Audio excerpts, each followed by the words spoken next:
ఒకప్పట్లో చరిత్రలో బాలీవుడ్లో కొంతకాలం రాజేష్ ఖన్నా సూపర్ స్టార్గా ఉండేవాడు. ఆయన సినిమాలు ఫ్లాప్ అవుతున్నా కానీ ఆయన సూపర్ స్టార్ అనే భ్రమలో పెట్టారని పక్కన జనం అందరూ ఆయన్ని. తర్వాత అమితాబ్ బచ్చన్ వచ్చాడు, షోలో కొట్టాడు, అద్భుతమైన సినిమాలు తీసి సూపర్ స్టార్ అయిపోయాడు. ఇండియా మొత్తం అమితాబ్ బచ్చన్ పేరు ఎలుగుతున్నా కానీ రాజేష్ ఖన్నా ఏమనుకున్నాడు, నేనే సూపర్ స్టార్ని బాధ ఉండేవాడు.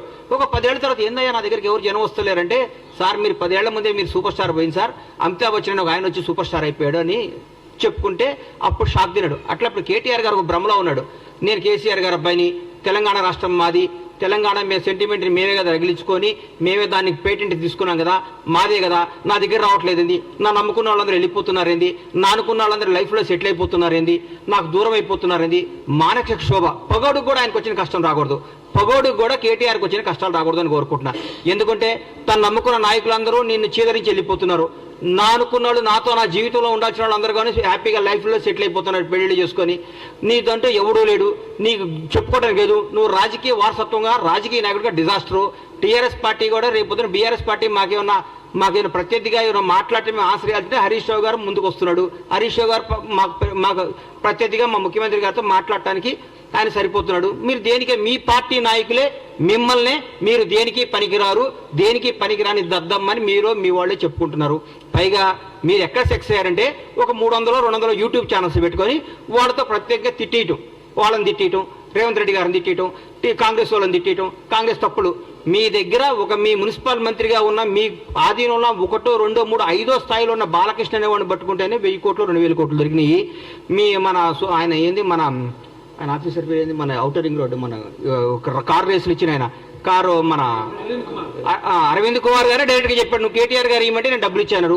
మీరు రాబోయే రోజుల్లో ఇంకా ఇంకా ఇంకా ఇంకా ఇంకా కష్టాలు తెచ్చుకొని మీరు చేసిన పాపాలు గడుక్కోవటమే మీ జీవితం స్మాష్ అయిపోయింది. ఈ రోజు రాజకీయంగా మీరు భూస్థాపితం అయిపోయారు. మీకు ఎప్పుడు రేపు పార్లమెంట్ ఎలక్షన్ వరకు మీరు ఒక్క దగ్గర కూడా పోటీ చేసే అర్హత లేదు. మీరు ఫోన్ చేస్తే క్యాండిడేట్లు పారిపోతున్నారు. ఒక 17 స్థానాలకు ఒక్కొక్క పేర్లు చెప్పండి సార్ మీరు పోటీ చేసేవాళ్ళు. మా కాంగ్రెస్ పార్టీకి ఒక్కొక్క స్థానం నుంచి 100 మంది సీట్ల కోసం పోటీ చేస్తారు, 100 మంది సీట్ల కోసం ట్రై చేస్తారు. అది ఈరోజు మాకున్న పార్టీ, మాకున్న పరిపాలన. పైగా మీరు గొప్ప మాట అన్నారు, మాకు 6 గ్యారెంటీ లేదు మా గవర్నమెంట్, 7 గ్యారెంటీలు ఇచ్చింది. 7వ గ్యారెంటీ ఏందో చెప్తా. స్వేచ్ఛ, నిజాయితీగా మాట్లాడుకో, ఎవడైనా స్వేచ్ఛగా మాట్లాడుకోవచ్చు. ఇది మహాత్మా గాంధీ ఇచ్చిన ఫ్రీడమ్ ఆఫ్ ఇండియా, స్వేచ్ఛ, ఇండిపెండెన్స్ లో మేము మాట్లాడుతున్నాం అని చెప్తున్నాం మీకు. జవహర్ లాల్ నెహ్రూ బలపరిచిన పార్లమెంటరీ డెమోక్రసీలో ఉన్నాం మనం. సర్దార్ వల్లభాయ్ పటేల్ సృష్టించిన సోవియట్ రిపబ్లిక్ అనే పదాన్ని మేము గౌరవిస్తాం. అందరికంటే డాక్టర్ బిఆర్ అంబేద్కర్ రాసిన రాజ్యాంగం మీద మా గౌరవం. అదే మీ గవర్నమెంట్ లో, మీ దొరల ప్రభుత్వంలో ఒక ముఖ్యమంత్రిని, ఒక మాజీ ఎమ్మెల్యే చెప్పు తీసుకొని చూపిస్తే వాడిని మీరు ఏం చేసేవాళ్ళు? ఇప్పటికల్లా ఏం చేసేవాళ్ళు సార్ మీరు? మీ గుండె మీద టీఆర్ఎస్ నాయకులందరినీ, బీఆర్ఎస్ నాయకులందరినీ, మిమ్మల్ని ముఖ్యంగా కేటీఆర్ అడుగుతున్నా, మీ ప్రభుత్వంలో మీరు ముఖ్యమంత్రిగా ఉన్నప్పుడు, మీ నాన్నగారు ముఖ్యమంత్రిగా ఉన్నప్పుడు ఒక ప్రతిపక్ష ఎమ్మెల్యే చెప్పు తీసుకొని ఒక ముఖ్యమంత్రిని చూపిస్తే మీరు ఏమైనా మాట్లాడేవాళ్ళు? ఏం చేసేవాళ్ళు? ఎన్కౌంటర్ చేయించేవాళ్ళు, మీరు రాళ్లతో కొట్టించేవాళ్ళు. మీరు మేము ఈ అన్నింటినీ గౌరవిస్తాం. మహాత్మా గాంధీ రాసిన స్వేచ్ఛ, ఇండిపెండెన్స్ గౌరవిస్తాం. సర్దార్ వల్లభాయ్ పటేల్ రాసిన సోవియట్ రిపబ్లిక్ ని గౌరవిస్తాం. అంబేద్కర్ రాజ్యాంగం గౌరవిస్తాం. కాబట్టి రాజ్యాంగం చట్టం తను పని చేసుకొని పోతుంది. మేము దాన్ని భరించి మేము ఇంకా మీరు మాట్లాడితే మాకు రాళ్ళు ఉన్నాయి, మాకు చేతులు ఉన్నాయి, మాకు కాళ్ళు ఉన్నాయి. జనాన్ని రెచ్చగొట్టకండి సార్. మీరు అడ్డం పెట్టి మీ స్వార్థం కోసం జనాన్ని బలి తీసుకోవద్దు. తెలంగాణ యువతను అన్యాయం చేయకండి, తెలంగాణ ప్రజలను నాశనం చేయకండి. మీరు రెచ్చగొట్టే విధానం మారుకోండి, పోరాడండి, కష్టపడండి, ఎందుకు ఓడిపోయింది తెలుసుకోండి, మాట్లాడండి. కానీ ముఖ్యమంత్రి రేవంత్ రెడ్డి గారు ముఖ్యమంత్రి అయితే 30 సీట్లు కూడా వచ్చాయి కదా.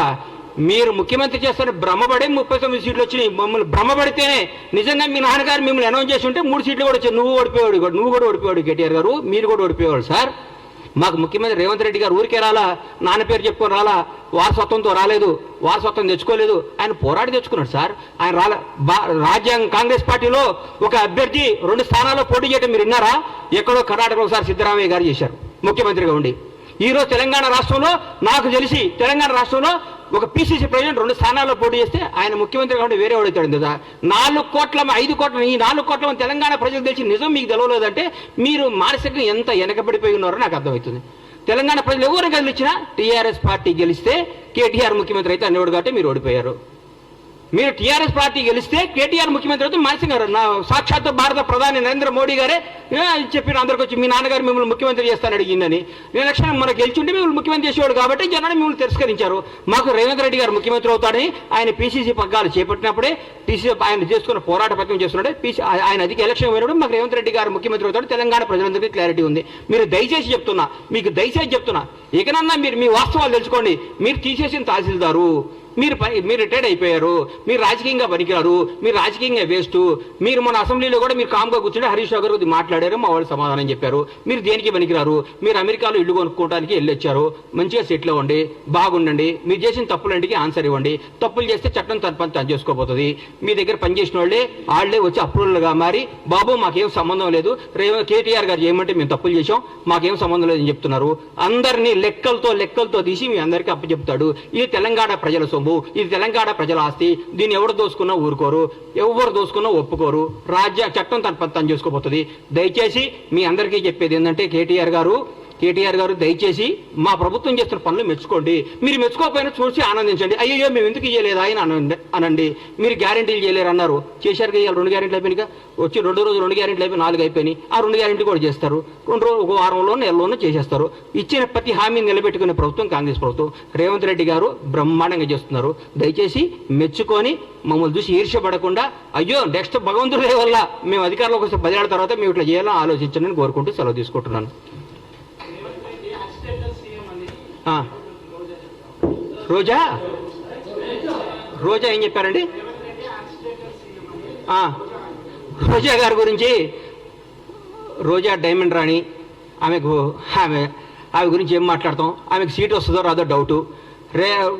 రోజా రేవంత్ రెడ్డి యాక్సిడెంటల్ సీఎం కాదు. ఆమె ఎవరి దగ్గర పనిచేస్తుంది? ఆయన యాక్సిడెంట్ సీఎం. రేవంత్ రెడ్డి గారు ఫైటర్. రేవంత్ రెడ్డి గారు ఫైటర్, పోరాడిన యోధుడు. భారతదేశంలో ఇట్లాంటి యోధులు చాలా తక్కువ మంది ఉంటారు. ఈయన యోధుడు. ఈయన పోరాడి కష్టపడి తనేందో నిరూపించుకొని ముఖ్యమంత్రి పదవి తెచ్చుకున్నాడు. యాక్సిడెంటల్ సీఎం అయితే నాన్నగారు చనిపోతేనో, నాన్నగారు వారసత్వం వస్తేనో, ఇంకోటి వస్తేనో, నీలాగా పులుసు వండి పెడితేనే వస్తుంది. నువ్వు పులుసు వండి పెట్టావు కాబట్టి నువ్వు పులుసు పాపవు. నువ్వు వదిలేయి. నువ్వు రేపో మాపో మాజీ అవుతావు. ఆ మాజీ ఈ మాజీ కలిసి పెట్టి ఇక్కడ వచ్చి జబర్దస్త్ ప్రోగ్రామ్ చేసుకుంటా, పగల జబర్దస్త్ షూటింగ్, నైట్ పూట ఏమో మాజీలు కలిసి తాజాగా కేజీలు తెచ్చుకొని పులుసు వండుకొని పెట్టుకోను. అంతేగాని మా ముఖ్యమంత్రి అనే స్థాయి నీది కాదమ్మా తల్లి. నువ్వు స్థాయి కాదు, నువ్వు ఐటెం రానివి, నువ్వు ఐటెంలానే ఉండు.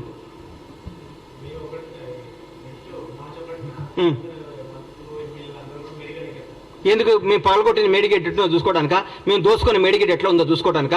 మేము బీటీలు బాడిపోయిన మేడిగడ్డను చూసుకోవడానిక? అన్యాయం చేసిన కాళేశ్వరం చూసుకోవడానిక? అక్రమాలు చేసిన కాళేశ్వరంలో ఏమేమి తప్పులు ఎట్లా వస్తాయో దీనికి ఎట్లా ఆన్సర్ ఇవ్వాలని వాళ్ళ ఎమ్మెల్యేలని వాళ్ళందరినీ తీసుకొని చూపించడానిక?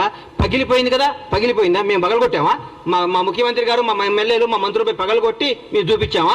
మీరు కొట్టిన దాంట్లో పగిలిపోయింది, తప్పు ఒప్పుకోండి. దీన్ని బాగు చేయండి మా ప్రభుత్వం ముఖ్యమంత్రి గారిని కోరుకోండి. దాన్ని ఎట్లా రిపేర్ చేయాలో, దాన్ని ఎట్లా ఓవర్కమ్ కావాలో, దాని ప్రజలకు ఎట్లా న్యాయం చేయాలో ఆలోచిస్తున్నాం. కానీ మీరు మేడిగడ్డ చూస్తేంది, పగిలిన మేడిగడ్డ అతుక్కుంటుందా? ఎట్లా ఎదుగు చూడండి, తప్పేముంది? మొన్నే రమ్మన్నారుగా ముఖ్యమంత్రి గారు మిమ్మల్ని అందరినీ ప్రతి ఒక్కరిని ఆహ్వానించారు కదా. ఆ రోజు తప్పించుకొని ఈ రోజు వస్తా అంటే మీరు ఎప్పుడైనా రండి. ఎవరిని? సీఎం గారు రాష్ట్రానికి ముఖ్యమంత్రి, బీఆర్ఎస్ పార్టీలో ఆయన ఎంప్లాయ్ కాదు. బీఆర్ఎస్ వాళ్ళు ఈయన చెప్పినప్పుడు వాళ్ళు రావాలి. చెప్పండి, రోజు ముఖ్యమంత్రి గారు టైం తీసుకోండి, ముఖ్యమంత్రి గారు వాళ్ళు తీసుకుని పోతారు. మళ్ళా చూపిస్తారు. మా ప్రజాప్రతినిధులందరూ మా ముఖ్యమంత్రి గారి నేతృత్వంలో అందరినీ తీసుకుని పోతారు. మీరు టైం చెప్పేందుకు రారు. మార్చి 1వ తారీఖు ఏదైనా పని ఉందని చెప్తాం కాదు కదా. ఒకరోజు టైం పెట్టుకోండి, ముఖ్యమంత్రి గారిని రండి, సార్ మేమేం తప్పు చేసాం చూపించమనండి. ఆయన పక్కాగా తీసుకుపోయి మీ అన్ని సమస్యలు చూపిస్తాడు మీకు ఆయన. థ్యాంక్ యూ అన్న.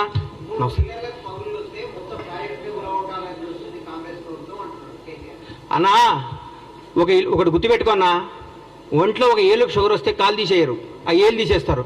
ప్రాజెక్ట్ ఏం కూలగొట్టాలని చూడలేదు, దాన్ని రిపేర్ చేస్తే ఆ ఏళ్ళు తీసేస్తే పెరగకుండా చూస్తున్నారు. ఆ 3 పిల్లలతో బాగవుతుందని, 3 పిల్లలు బాగు చేస్తే బాగవుతున్నాను రాసిమనండి. రేపొద్దున పెద్ద విపత్తు వస్తే కూడా మాదే బాధ్యతను రాసిమనండి.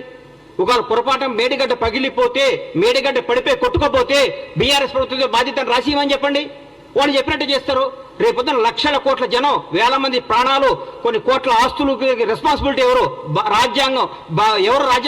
ఎవరు రెస్పాన్సిబిలిటీ? ప్రభుత్వ రెస్పాన్సిబిలిటీ. ఏది మంచో ఏది న్యాయమో అది చూస్తారు. మొత్తం పనికిరానప్పుడు తీసేకేం చేస్తాం సార్? పనికి రానప్పుడు తీసేకేం చేస్తారు? పనికి వస్తే పడగొట్టడానికి పిచ్చోళ్ళు ఇల్లు. పడికి వస్తే ఇంతమందికి ఉపయోగపడేది ఉంటే ఎందుకు పడగొడతారు? దాన్ని మీరు తప్పు చేస్తున్నారు. మీరు 3 పిల్లర్లు వస్తే మనిషిలో 3 పిల్లర్లు వస్తే దాని రేపు 3 పిల్లలు 30 పిల్లర్లు కాకుండా దీన్ని అరికట్టాలి. లేకుంటే 3 పిల్లలు రిపేర్ అయితే కథ ఉందని బాగొద్దని వాళ్ళు రాసిమనండి. ఈ మేడిగడ్డ ఈ కాళేశ్వరం వల్ల ఏ నష్టం వచ్చినా ఏ విపత్తు వచ్చినా ఏదైనా బాధ్యత మాది అని రాసిమనండి. దాని ప్రకారం పోదాం. రేపైనా పొరపాటు జరగడం జరిగితే కొన్ని వేల ప్రాణాలు, లక్షల ప్రాణాలు పోతాయి, కొన్ని కోట్ల ఆస్తులు అన్యాయం అయిపోతాయి. ఎవరు దానికి రెస్పాన్సిబిలిటీ? నువ్వా కేటీఆర్ రెస్పాన్సిబిలిటీ?